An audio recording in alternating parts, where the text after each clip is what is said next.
It's not like me to give an opening comment. I think in light of the last 18 months, I want to do so, but I'll be very brief.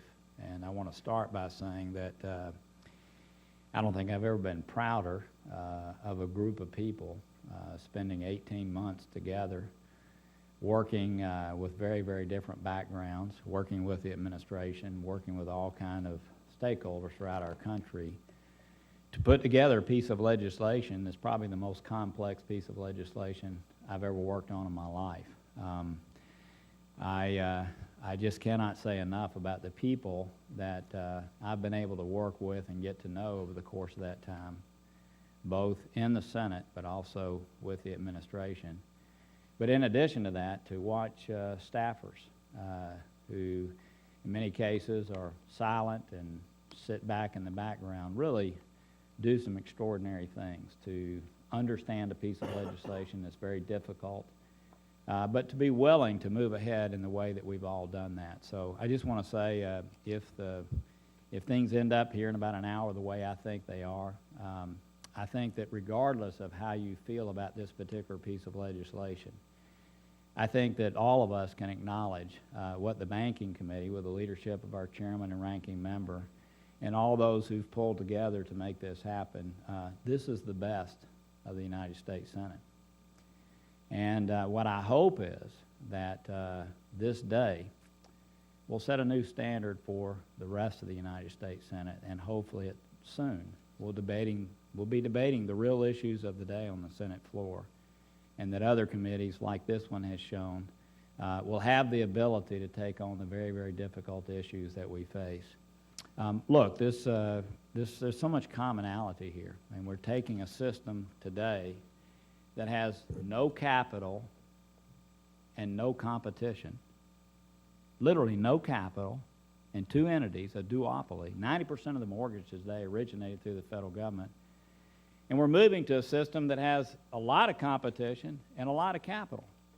I mean, I got to believe that that's a 22-0 vote in this committee. And so not only is today's vote going to be landmark in that, as I understand it, unless something changes over the course of the next hour, this vote is actually going to be stronger than what occurred with Dodd-Frank. I don't want to compare this bill, by the way, in any way to Dodd-Frank, and I'm not trying to be pejorative. Dodd-Frank will have passed with a lesser margin than this bill is going to pass today. Lesser margin. The difference is this bill is going to pass with a strong bipartisan consensus. That's hard to do in the United States Senate today with the polarity that exists. So this is a great day. We're going to pass out of this committee a bill that creates a modern housing finance system that provides national access to credit-worthy borrowers, but at the same time protects taxpayers. 10% capital. I assure my good friend from Alabama, this certainly is way beyond Basel standards. So I just want to say that this is a great day. And I know there's been a lot of discussions about what the vote count may be and is this enough and all that. This is a unique situation in the United States Senate for the last 7.5 years that I've been here. I'm proud of my colleagues on both sides of the aisle. I'm proud of the people who tried to get to yes. Tried to get to yes. And my guess is if we keep working at this, we have the opportunity to have a really broad vote on the Senate floor. So I just want to say to those who may not vote with us today, I thank you for those of you who've tried to be constructive. I know we are always going to have a few. We're going to see some evidence of that later today. A few that really just want to try to disrupt. But most people have tried to get to yes. There are some issues that separate us, and my guess is we can work through many of those.